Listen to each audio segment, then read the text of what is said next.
first, I'm thrilled to introduce Nicole Lashae. Nicole is the CEO of Thrive in Design, and she has over 10 years of experience in the interior design industry and is super passionate about helping product companies create a seamless customer journey, even in the absence of in-person interactions. Hi, Nicole.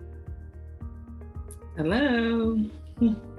So great to have you. And next, I am super excited to say hello to Desha. Desha Elliott has a successful track record of consulting on business development, strategic partnerships, and digital marketing for both growth stage and established companies. Her current role at AOF as the local market manager bridges the community and corporate partnerships and resources for small business owners. Hi, Desha.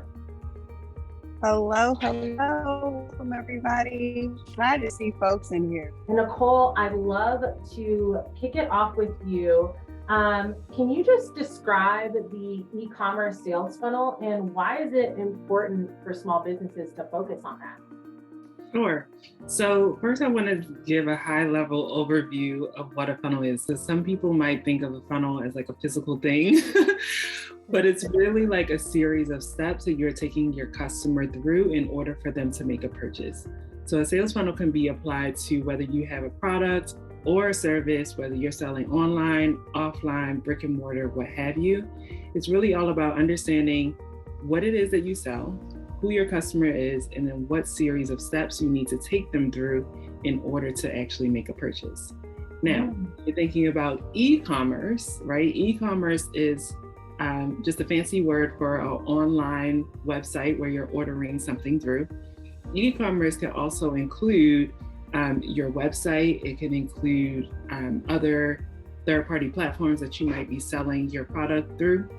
But for the sake of this webinar, if you're thinking about your e-commerce platform and you're thinking about what steps am I going to take my customer through to actually make a purchase on my website, it's really taking them from an online experience, whether that be social media, what have you, taking them through a series of steps of being informed about your product to actually landing on your actual website, gaining value from your website, maybe putting in their email address and creating an email marketing campaign, which we'll talk about in this webinar, and then moving them forward in every step of the way.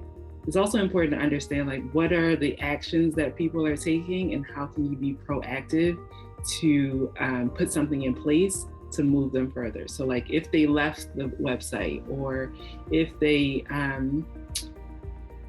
added something to the cart and then left the website without purchasing, what are the steps that they need to take in order to keep on going to make that sale?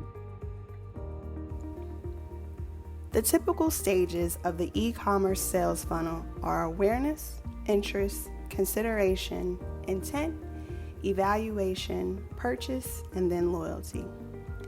That awareness stage is how is this customer finding out more about you? Is it through your website, Instagram? Is it through a text message campaign? Interest. Interest is what is going to keep the customer on your website so that they can figure out if this is the product for them. Consideration. They are going to be looking at those reviews. They are going to see how that product aligns with products that they already have, maybe even comparing what they already buy. And then as you go into intent, evaluation, and purchase, it's taking all of those factors into what is it that makes that customer buy that specific product from you, and what are their expectations around that product or service.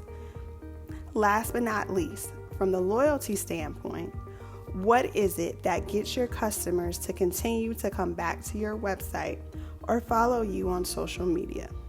Or better yet, what makes your customer refer you to other people?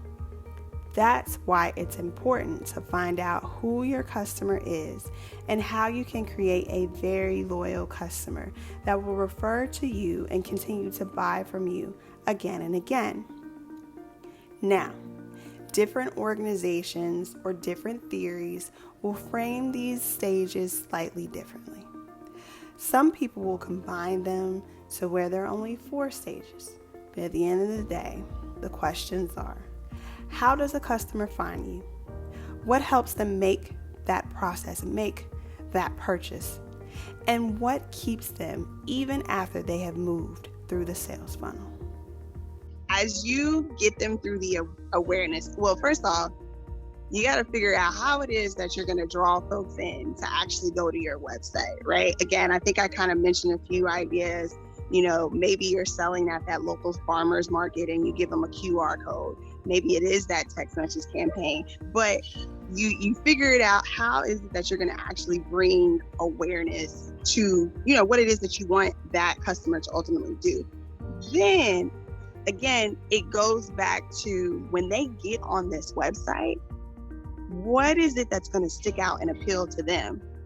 And it's twofold, right? Like, if you're new to this and you really don't understand your customer yet, just kind of set up something basic and then, get feedback along the way. But if you really, really know, like, okay, this is for your millennials that make, $50,000 and love wearing Jordans and high heels, you'll know what it is that you should have on your website if you're trying to sell them, a purse or a briefcase to match. I'm just making that up, right? So there's that. And nurturing them means, okay, you're continuing to add value to that customer throughout those different stages. So then after you get them on the website and they're looking around, maybe they buy from you the first time, maybe they don't, but continue to engage with them. Continue to, again, either add value through your expertise, add value through your entertainment, add value in the way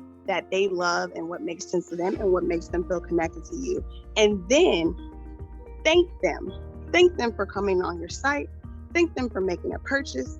Have your customer appreciation days for when, you're like, man, I haven't even shown love to my customers this year. How many times can I do that? It was just Valentine's Day.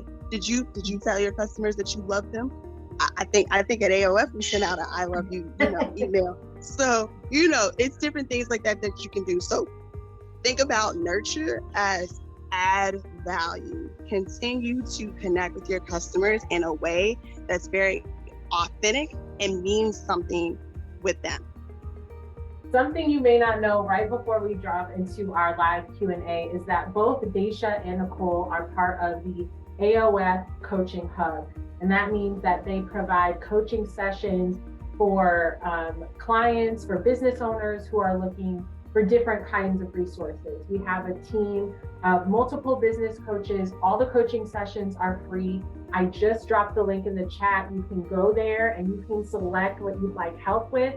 There are different categories, including a category like this. So there's a good chance that you'll be able to connect with maybe Desha or Nicole or one of our other coaches that can help you with that.